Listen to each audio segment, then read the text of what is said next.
Saturne. Sixième planète après le Soleil, Saturne est la deuxième plus grande du système solaire, derrière Jupiter. Elle se trouve à son point le plus proche, à plus d'1,3 milliard de kilomètres.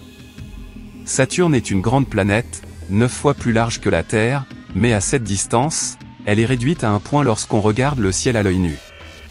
Mais que se passerait-il si cette distance était plus proche? Beaucoup plus près? À quoi ressemblerait-elle si elle était, disons, aussi proche que Mars, ou même si elle passait entre la Lune et la Terre? Il est important de noter que cela ne peut pas se produire, car son orbite est énorme et presque circulaire, de sorte qu'elle ne s'approchera jamais à moins d'1 milliard de kilomètres. C'est une distance énorme. Néanmoins, il est intéressant d'imaginer ce qui se passerait si, pour une raison ou une autre, Saturne se dirigeait vers la Terre. Pour mieux comprendre, nous utiliserons des images de Saturne prises par Cassini et Voyager. Regardez ça, waouh! Incroyable, n'est-ce pas? Ici, nous pouvons voir à quoi ressemblerait Saturne au lieu de Mars. Saturne serait aussi brillante que la pleine Lune, bien qu'elle soit 150 fois plus éloignée. C'est incroyable. Le disque de la planète aurait environ un quart de la taille de la pleine Lune ou plus, et les anneaux seraient étirés à environ 2/3 de la taille de la Lune. Quel spectacle! Mais si elle se rapprochait, les choses deviendraient intéressantes. N'oubliez pas que nous ne recherchons pas l'exactitude physique, mais seulement l'exactitude visuelle. En d'autres termes, il faut que tout reste identique, mais que Saturne se rapproche, et c'est ce que fait très bien sa représentation. Vous vous demandez peut-être pourquoi nous ignorons la physique? Parce que Saturne a une masse presque 100 fois supérieure à celle de la Terre, elle exerce une immense attraction gravitationnelle. En s'approchant, la gravité de Saturne créerait un chaos total sur Terre et vice-versa. Pour mieux comprendre, nous allons ponctuer quelques situations. Quelle serait la gravité de la situation? Par exemple, bien avant qu'elle n'arrive ici, Saturne projetterait la Lune hors de l'orbite terrestre. Sa gravité influencerait la Lune plus que la Terre, et dans toute rencontre de trois objets, c'est l'objet de moindre masse qui perd, dans ce cas, notre satellite naturel. La Lune serait éjectée, probablement pour entrer dans une orbite très elliptique autour du Soleil, qui pourrait éventuellement recroiser l'orbite de la Terre, conduisant à un scénario futur potentiellement très mauvais. Ce n'est pas vraiment important, mais cela vaut la peine d'être mentionné. Avant de parler de ce qui se passe sur Terre, arrêtons-nous un instant sur ce qui se passe du côté de Saturne pendant l'approche. Comment se comporteraient les anneaux si tout cela se produisait? Eh bien, ils seraient détruits, d'une manière ou d'une autre.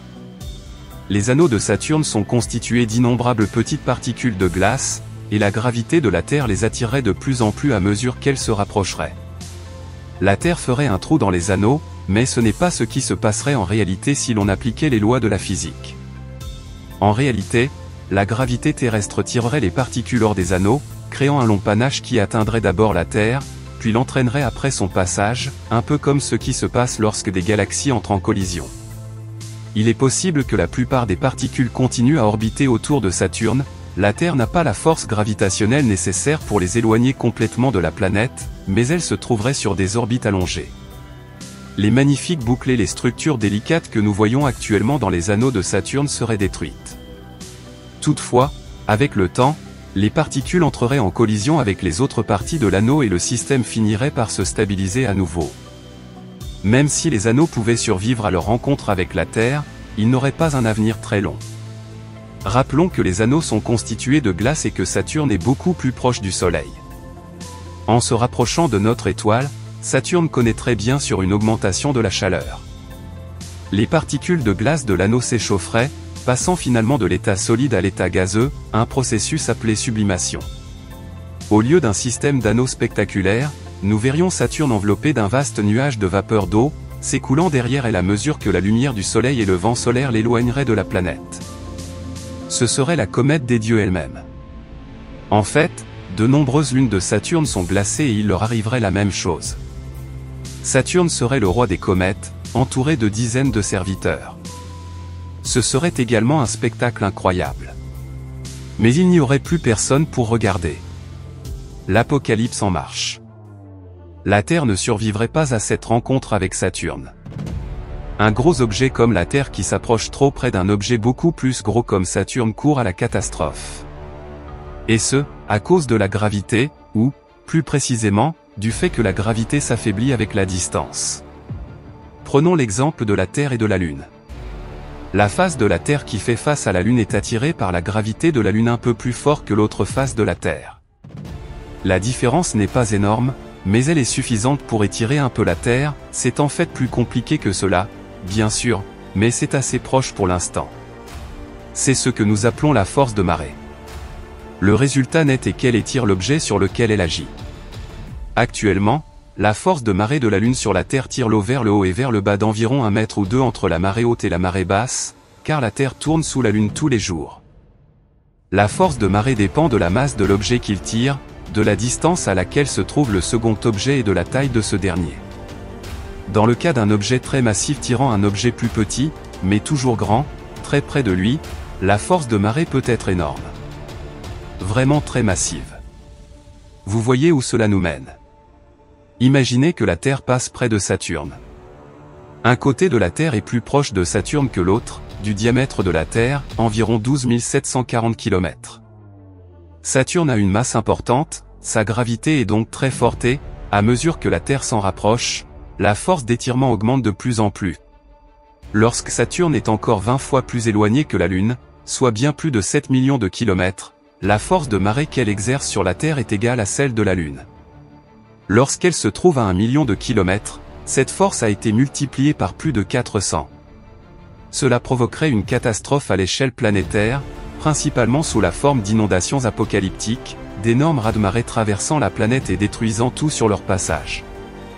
Lorsque Saturne sera à la même distance que la Lune, ces marées seront des milliers de fois plus fortes que celles de la Lune.